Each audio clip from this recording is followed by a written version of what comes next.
Merhaba arkadaşlar, ben İlknur Dökmez. Takı Tasarım YouTube kanalıma hoş geldiniz. Bugün sizlere dünyaca ünlü tasarımcıların bulduğu tekniği uygulayacağım. Bu videoyu sevgili Cat McKinnon, Contemporary Geometric Beadwork'un yani Türkçe açılımı Çağdaş Boncuk İşi grubunun izniyle yapıyorum. Bu videonun açıklamalar kısmına Çağdaş Boncuk İşi grubunun tüm sosyal medya hesaplarını ve YouTube kanallarının adreslerini ekleyeceğim.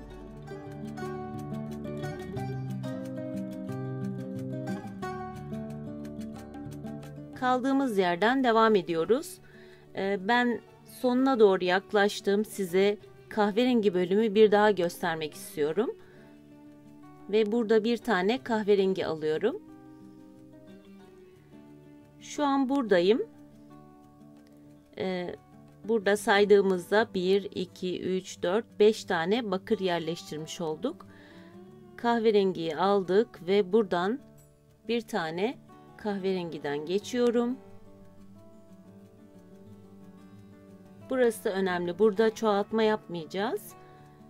Bu şekilde yaptığımızda eksiltme oluyor. Yani yukarıda çoğalacak, aşağıda azalacak. Buradan boş olarak devam ediyorum. Ve tam karşısına denk gelecek şekilde kahverengi koyuyorum. Yani zaten buradan boş olarak geçtiğimiz zaman hemen karşısına kahverengi bir tane boncuk yerleştirmiş olacağım.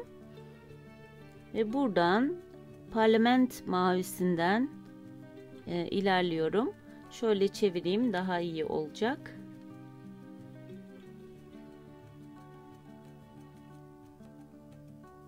Buradan geçiyorum.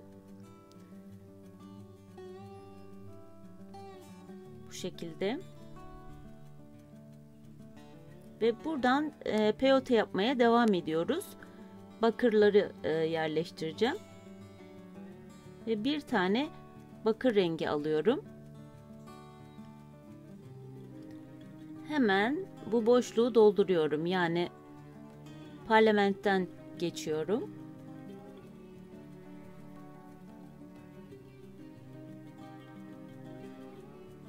Tekrar bir tane bakır rengi boncuk alıyorum.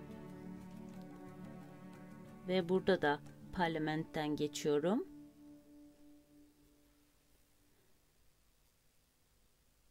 Ve son bakır rengi boncuğu da alıyorum. Ve burada farklı işlem yapacağız. Önceki sıralarda olduğu gibi 2 boncuktan yukarıya çıkmam lazım. Buradan bakırdan geçiyorum. Ve hemen bir üst sıraya çıkacağım. Tekrar bakırın içinden de geçiyorum. Bu şekilde yaptığımızda bir üst sıraya geçmiş olacağız. Yani yeni bir sıra başlayacak.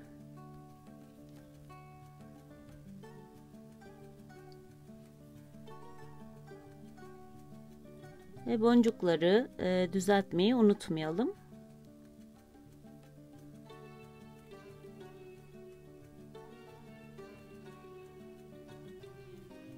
Ve şimdi yeni bir sıraya başlayacağız. İsterseniz aynı renklerle devam edebilirsiniz. Ama ben burada çizgili yapmak istiyorum. Ve turkuaz boncuk alacağım. Buradan peyote işlemi yapıp devam ediyorum.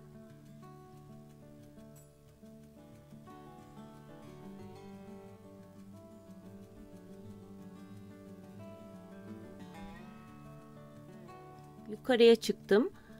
Burada çoğaltacaktık hatırlarsanız. Buralarda da azaltma işlemi yapıyoruz. O yüzden 2 tane turkuaz rengi boncuk alacağım.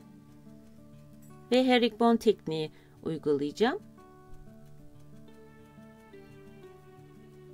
Buradan hemen yanındaki boncuktan geçiyorum.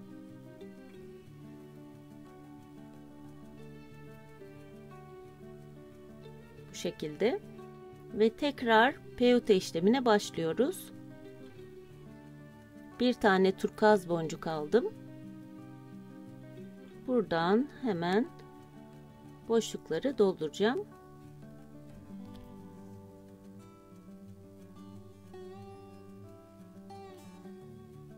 Şuna dikkat edin. Biraz önce de söylemiştim. Buradan saydığımızda 1, 2, 3, 4 ve 5 tane turkuaz boncuk koyacağız. Sonra kahverengi koymamız lazım. Ben devam ediyorum peyote işlemine. Size kahverengi boncuğu eklerken de göstereceğim. İlk başta buraya herikbon tekniği yapmıştık. Yani buradan sayarsak 1, 2, 3, 4, 5 tane turkuaz rengi delika boncuk yerleştirdim. Şimdi burada kahverengi boncuk ekleyeceğim.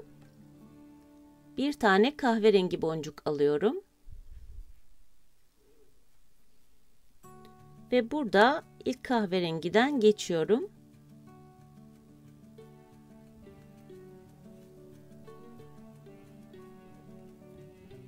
Şöyle çevireyim.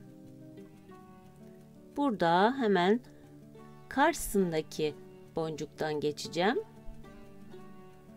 Üste çıkmayacağız. Ve hemen karşısındaki boncuktan boş olarak geçeceğim.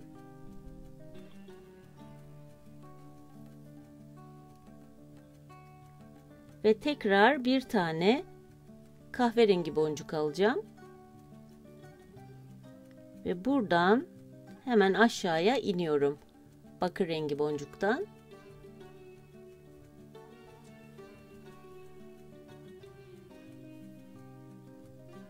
Ve yavaş yavaş modelimiz büyümeye başladı. Buradan baktığımızda 1, 2 ve 3 tane kahverengi oldu sıra olarak. Ve bir tane turkuaz rengi boncuk alıyorum. Ve burada aşağı kısma kadar, yani herikbon tekniği yapana kadar tekrar turkuaz alacağım. Bu şekilde devam ediyorum.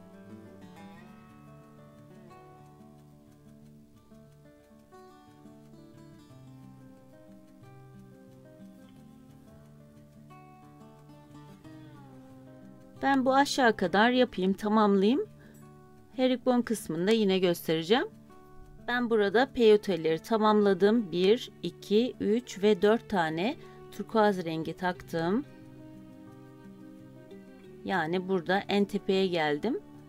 Tekrar 2 tane turkuaz boncuk aldım. Ve burada herikbon tekniği yapıyorum. Aşağı kadar indim.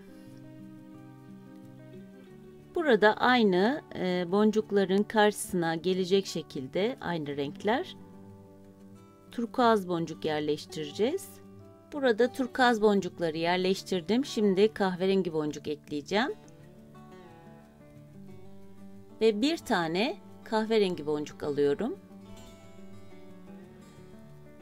Ve yukarıdaki kahverengi boncuktan giriyorum. İlk boncuktan.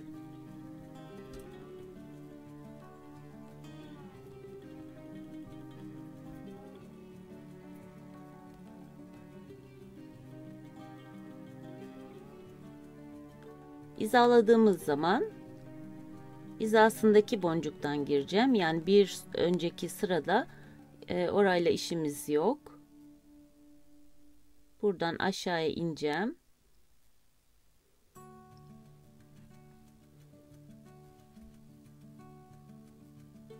Ve tekrar bir tane kahverengi boncuk alıyorum. Hemen bu boşluğa yerleştiriyorum. Yani aslında kahverenginin tam karşısına kahverengi boncuk geliyor. Bu şekilde. Aynı işleme devam ediyoruz. Sıra sonuna gelene kadar bu şekilde yapacağız. Buralarda peyote yapacağız. Ve burada herikbon tekniği yapacağız. Tekrar peyote yapıp kahverengi boncuğu ekleyeceğiz. Bu şekilde devam edecek. Ben yapıyorum, sizler de yapın. Sıra sonunda göstereceğim ve son turkuaz boncuğu ekleyeceğim. Şimdi ipim buradan çıktı ve karşısındaki bakırdan giriyorum. Ve buradan turkuazdan da çıkıyorum. Bir üst sıraya bu şekilde çıkmış oluyoruz. Yani yeni bir sıra başlıyor. Ve bu sırayı tamamlamış olduk. Yeni bir sıraya başlamış olduk.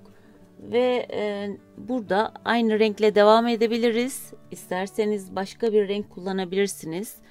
Bu size kalmış. Burada saydığımızda 1, 2 ve 3, yani 3 sıra örmüş olduk.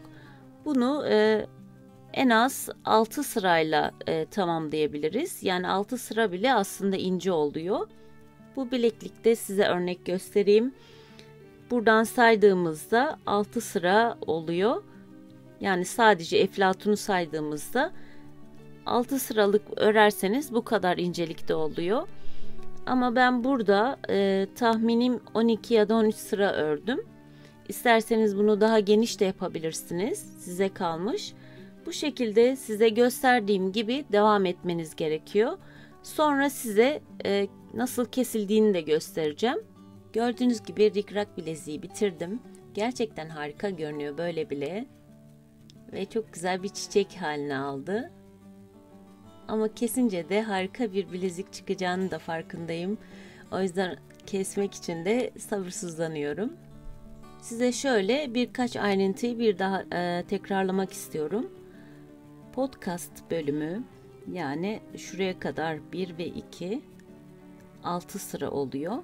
Şöyle sayarsak 2, 3, 4, 5 ve 6. Şöyle yakından da göstereyim. 2 sarı, burada altın rengi var ve üstüne beyaz gibi açık bir renk gittim. 4 etti. Turkuaz var 5, bu da 6. Yani 6. sıradan kesmemiz gerekiyor. Buraya kadar podcast bölümü. Bunu tekrar kullanabileceksiniz. Bir daha bilezik yapmak isterseniz devamında üstünden devam edeceksiniz yani. Yalnız ince bir makasla kesmenizi tavsiye ederim. Yani ucu ince olan bir makasla. Size keseceğim yeri tekrar iyice göstermek istiyorum. Çünkü burada yanlışlık yapmamanız gerekiyor. Yanlış bir yeri kesmemeniz gerekiyor. Burada tekli olarak 2 tane yapmıştık hatırlarsanız. Şöyle göstereyim yakından da. Burada koyu renkli siyahın üstünde parlament rengi var. O bölümden keseceğiz. Yani şuradan size anlatayım. Şu bölümden kesmemiz lazım. Siyah kısım şurada kalıyor. Yani o tekli bölüm burada kalıyor arada. Farkındaysanız burada bir boşluk var. Burada bir tane tekli ip var. Şu kısım. Orayı kesmemiz gerekiyor. Buradan sadece bir tanesine gireceğiz. Şöyle bakalım tekrar. Evet, doğru bölümdeyiz. Sadece dediğim gibi bir tanesini keseceğiz. Şöyle doğru yeri kesiyorum.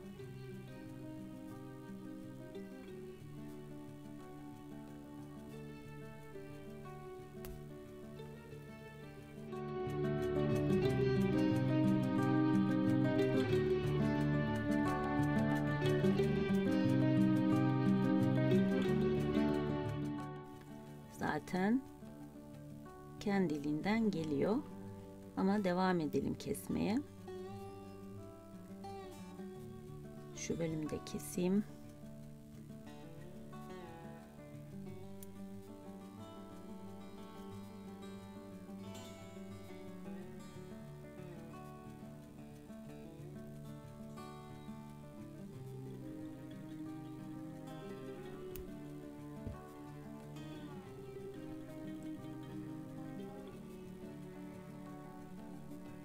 Gördüğünüz gibi açılma oluyor hemen.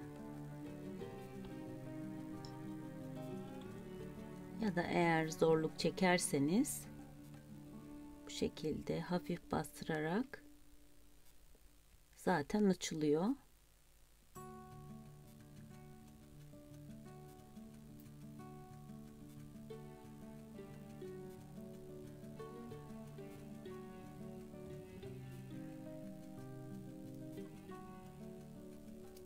Gördüğünüz gibi.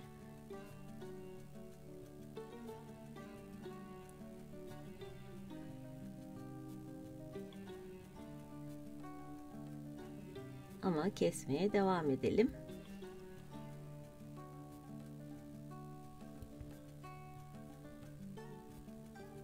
Gerçekten harika bir bilezik ortaya çıkacak.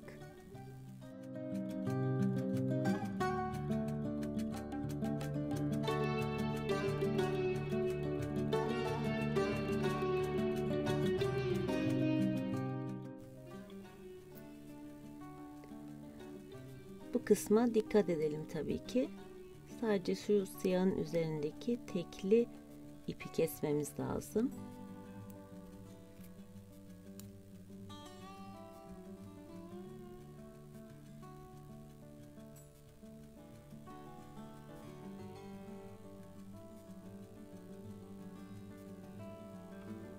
Bu şekilde de kesebiliriz biraz açıldıktan sonra.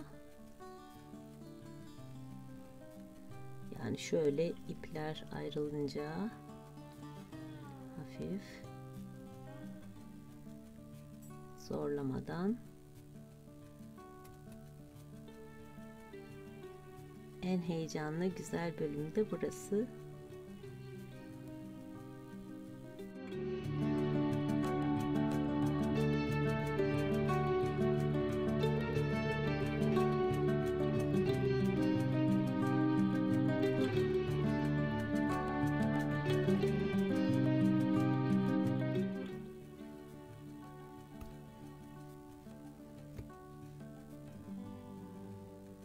Çok harika oldu. Sonra bu iplerini böyle çektiğimiz zaman bunları temizleyebiliriz böyle.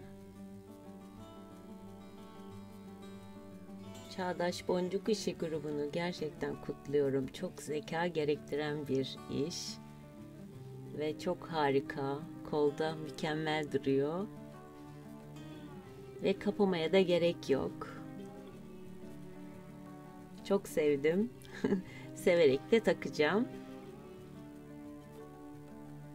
İstediğiniz boyda kendinize göre ayarlayabilirsiniz. Kalan podcast bölümünde tekrar kullanabilirsiniz defalarca. Hiç bozulmazsa sürekli kullanabilirsiniz. Bu parçayla istediğiniz zaman tekrar ip takıp buraya bağlayıp tekrardan yapabilirsiniz bilekliği. Bu önceki yaptığım, hatırlarsanız, bu da şimdiki yaptığım. Bu koluma uygun. Bu biraz ince bilekliler için. Podcast sayılarını da size tekrar göstermek istiyorum. Benim bu yaptığım M olan 22 boncukla yapılan. Bir önceki yaptığımda XS ve S yani 20 boncukla olanı. Bu orta kalınlıkta bileklikler için. Bileğe uygun olanlar için. Sonra işte L, X, L diye gidiyor. Boncuk sayıları değişiyor. Yani diyelim ki M 22 tane ortada boncukla başlayacağız. Tüm podcast videolarını izlemek isterseniz yukarıda sağ üst köşede çıkan linkten ulaşabilirsiniz. Eğer rikrak bileziği yaparsanız bizlerle de paylaşabilirsiniz. Hepimiz görmüş oluruz. Aşağıdaki gördüğünüz hashtagleri kullanarak paylaşım yapabilirsiniz. Bir dahaki bölümde görüşmek üzere diyelim. Sevgiyle kalın, sağlıcakla kalın, hoşça kalın. Ayrıca beni izlediğiniz için hepinize teşekkür ederim. YouTube kanalıma abone olmayı unutmayın. Videolarımı beğenip linklerini istediğiniz yerde paylaşabilirsiniz. Son olarak Instagram hesaplarımı ve Facebook sayfamı da takip edip gelişmelerden haberdar olabilirsiniz.